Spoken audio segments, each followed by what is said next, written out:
Hi friends, నేను మీ నష్రుద్దీన్. ఈరోజు థియేటర్లో రిలీజ్ అయిన కళింగ మూవీ గురించి తెలుసుకుందాము. ఈ మూవీకి హీరో కమ్ డైరెక్టర్గా ధృవ నటించారు. సో ఈయన యొక్క యాక్టింగ్ గురించి ముందుగా చెప్పాలి.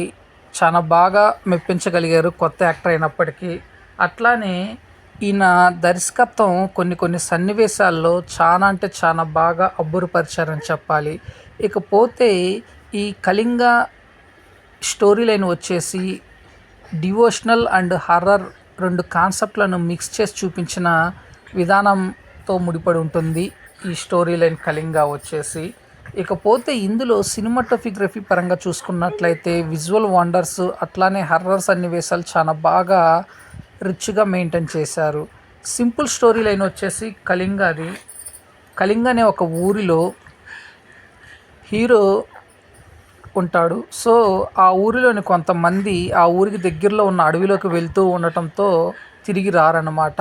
ఆ అడవిలో ఏముంది, ఎందుకు తిరిగి రారు అనేది పాయింట్ను బేస్ చేసుకొని అట్లానే అదే ఊరిలో ఉంటున్న హీరో ఒక అమ్మాయిని చూసి ప్రేమిస్తాడు. ఆ అమ్మాయి తండ్రి ఆ ప్రేమను ఒప్పుకోకపోవటంతో ఎందుకు హీరో అడవిలోకి వెళ్ళాల్సి వస్తుంది, ఆ తదనంతరం ఆ అడవిలో ఏముందనేది ఛేదించాడు అనే దాన్ని బేస్ చేసుకొని ఉంటుంది స్టోరీ లైన్ మొత్తము. సింపుల్గా చెప్పాలి అంటే ఈ మధ్య కాలంలో డివోషనల్ అండ్ హర్రర్ను మిక్స్ చేసి వచ్చే సినిమాలు బాగానే ఆకట్టుకుంటున్నాయి. హీరో కమ్ డైరెక్టర్ అదే స్టోరీ లైన్ తోటి కొన్ని కొత్తగా సన్నివేశాలతోటి పర్లేదు అనిపించినప్పటికీ కథ మధ్యలోకి వెళ్ళే తలకి కొంత సైడ్ ట్రాక్లోకి వెళ్ళిందని అనిపిస్తుంది చూస్తున్న ప్రేక్షకుడికి. కాకపోతే కళింగపట్నం గురించి, కళింగం యొక్క విధి విధానం గురించి ఫస్ట్ ఇంట్రడక్షన్లో ఇచ్చే నేరేషన్ కానీ, స్టోరీ టెల్లింగ్ కానీ చాలా బాగా అబ్బరపరిచారు. కాకపోతే ఇది ఓన్లీ వాయిస్ ఓవర్తో ఇవ్వటం, దీన్ని విజువల్గా చూపించలేకపోవడంతో కొంచెం డ్రాబ్యాక్ అని అనిపిస్తుంది. ఏదేమైనప్పటికీ ఈ వాయిస్ ఓవర్తో కొత్తగా అనిపిస్తుంది సినిమా. అట్లానే సినిమాపై మంచి హైప్ కూడా క్రియేట్ చేయగలిగాడు ఫస్ట్ హాఫ్ అన్ అవర్.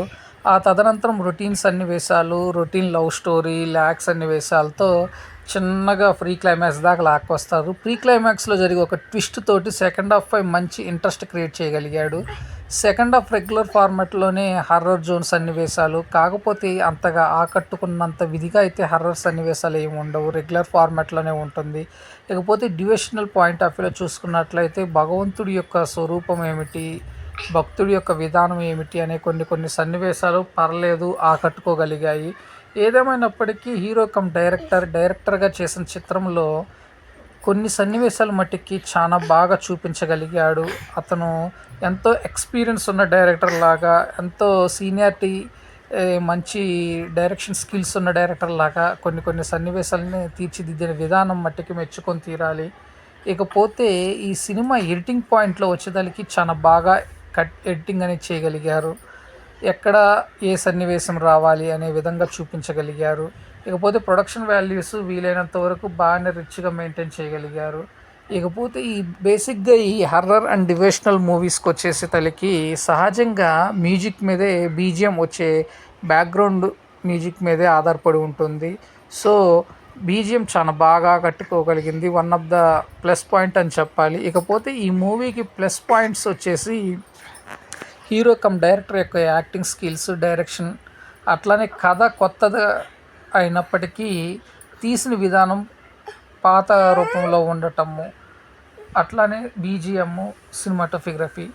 ఇకపోతే మైనస్ పాయింట్స్ వచ్చేసి ల్యాక్ సన్నివేశాలు. ఫస్ట్ హాఫ్ 1 అవర్ తప్పించి ప్రీ క్లైమాక్స్ దాకా ల్యాక్ సన్నివేశాలు, సెకండ్ హాఫ్లో కొన్ని సన్నివేశాలు బాగా ల్యాగ్ అనిపించటము. ఓవరాల్గా చూసుకున్నట్లయితే ఫ్యామిలీతో కలిసి చూడవచ్చు అంటే చూడవచ్చు, ఎటువంటి అభ్యంతరం లేదు, ఫ్యామిలీతో కలిసి చూడవచ్చు. ఇకపోతే ఫైనల్గా ఈ సినిమాకి నేను ఇచ్చే రేటింగ్ వచ్చేసి అవుట్ ఆఫ్ 5లో 2.5. సో ఫ్రెండ్స్, నేను ఇచ్చిన రివ్యూ అనేది మీకు నచ్చినట్లయితే నా ఛానల్ సబ్స్క్రైబ్ చేసుకోండి. నా ఛానల్ పేరు వచ్చేసి TSM బ్లాగ్. Thank you. నేను మీ నష్రుద్దీన్.